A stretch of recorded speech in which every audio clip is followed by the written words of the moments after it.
दोस्तों, हर माँ बाप का सपना होता है, ख्वाब होता है कि उसकी औलाद पढ़ लिख कर कामयाब इंसान बने, माँ बाप से कहीं ज़्यादा बुलंदियाँ ऊंचाइयाँ छुए।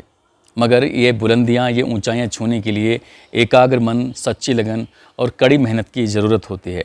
कुछ बच्चे ऐसे होते हैं जो इन सब चीज़ों को करने में पीछे नहीं होते बल्कि आगे हो जाते हैं, और कुछ बच्चे ऐसे होते हैं जो राह भटक जाते हैं। इसी बात को लेकर कई बार बच्चों के बीच में और अभिभावकों के बीच में टकराव की स्थिति पैदा हो जाती है। आज की इस कहानी से भी कुछ ऐसा ही होता है और कहानी का अंत एक महिला को अपनी जान तक गंवानी पड़ जाती है। आदाब, नमस्कार, सत श्री अकाल। मैं उस्मान सैफ़ी। दोस्तों, आज की जो कहानी मैं आपको सुनाने जा रहा हूँ, ये कहानी है महाराष्ट्र के नवी मुंबई की। नवी मुंबई का थाना है रबाले और इसी का इलाका है ऐरोनी। ऐरोनी थाना क्षेत्र से शैलेश नाम के एक व्यक्ति का पुलिस के पास फ़ोन पहुँचता है। वो कहता है कि उसकी बहन खुदकुशी कर रही है, वो मरना चाहती है, उसे बचा लीजिए। क्योंकि उसके फ़ोन पर अभी कुछ ही देर पहले एक मैसेज पहुंचा था कि मैं इस ज़िंदगी से तंग आ चुकी हैं और मैं अब जीना नहीं चाहती। इसके बाद पुलिस मौके पर पहुंच जाती है, लेकिन तब तक काफ़ी देर हो चुकी थी। महिला की जान जा चुकी थी। महिला कमरे के अंदर बंद है। पुलिस किसी तरह से उस दरवाजे को खोलती है और शव को कब्ज़े में लेकर पोस्टमार्टम के लिए भेज देती है। पुलिस जांच पड़ताल करती है तो पता चलता है कि महिला ने मरने से पहले अपनी देवरानी, देवर, पति और भाई को मैसेज किया था। लेकिन सबसे पहले इस मैसेज को उसका सगा भाई शैलेश देखता है।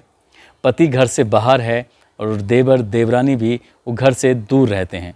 बाकी इस घर में एक बेटी है और एक बेटा है। बेटी लगभग 15 साल की है और बेटा लगभग 6 या 6.5 साल का है।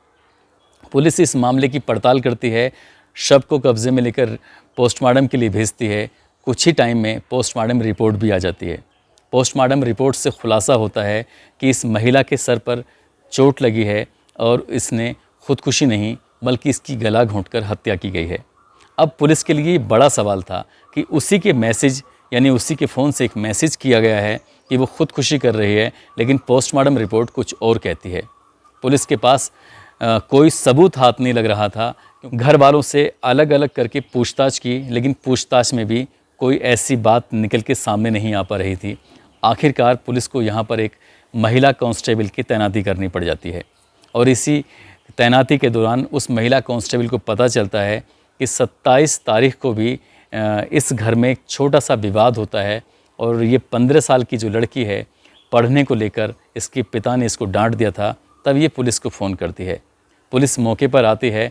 काउंसलिंग के बाद मामला सुलझा दिया जाता है। हालांकि पुलिस ने इस एंगल पर भी जांच करने की कोशिश की थी, मगर पुलिस को कोई ठोस सबूत नहीं लग रहा था, जिसकी वजह से वह किसी पर शक करती या उसको गिरफ्तार करती या हिरासत में लेती। पूछताछ में भी कुछ ज़्यादा चीज़ें हासिल नहीं हुई थीं। आखिरकार उस महिला कांस्टेबल को 1-2 दिन नहीं बल्कि 7-8 दिन ये जानने में लग गए थे कि आखिर माजरा क्या था। बात 30 जुलाई की दोपहर लगभग 2 बजे के आसपास की है। माँ बेटी में एक बार फिर पढ़ाई को लेकर कहासुनी हो जाती है। माँ कहती है कि यदि तुम पढ़ाई नहीं करोगी तो नीट क्वालिफाई कैसे करोगी, कैसे आप मेडिकल में प्रवेश लोगी और कैसे आप MBBS बनोगी। मगर बेटी अपनी मोबाइल में गेम खेलने में व्यस्त थी। इसी बात को लेकर धक्का मुक्की की नौबत आती है और जो बेटी ने धक्का मारा तो माँ फर्श पर गिर जाती है। उसके सर में चोट आती है। माँ इससे पहले कुछ कर पाती या उठ पाती, बेटी ने उसके गले में कराटे की बेल्ट जो होती है, उस बेल्ट को गले में डालकर उसको फंदा लगा दिया और माँ को मार दिया, यानी उसकी हत्या कर दी। इसके बाद उस अपनी माँ के फ़ोन से चाचा, चाची, मामा और पिता को मैसेज करती है कि मैं इस ज़िंदगी से ऊब चुकी हूँ, अब मैं जीना नहीं चाहती। शुरुआत में ये मामला आत्महत्या का ही प्रतीत हो रहा था, लेकिन उस महिला कांस्टेबल से जैसे ही उस लड़की ने अपने राज खोले हैं, पूरी कहानी सब सामने आती है। उसके बाद पुलिस उससे पूछताछ करती है तो वो एक एक करके सारी बातें बता देती है।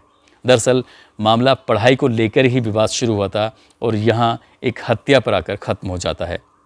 दोस्तों, जब से ये कोरोना काल आया है तब से बच्चे मोबाइल से ही पढ़ रहे हैं, मगर कुछ बच्चे ऐसे हैं जो मोबाइल पर खेलते खेलते, पढ़ते पढ़ते उनकी गलत आदतें पड़ने लगी हैं। जैसे क्या, लगातार गेम खेलना या कुछ यूट्यूब पर अलग अलग तरह की वीडियो देखना।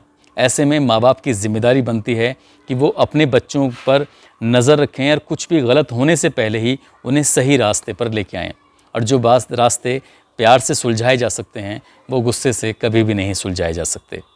इस इलाके के एसएसपी योगेश गाबड़े कहते हैं कि इस लड़की के ऊपर गंभीर धाराओं में मुकदमा दर्ज कर लिया है और उसको गिरफ्तार करके बाल सुधार गृह भेजा गया है।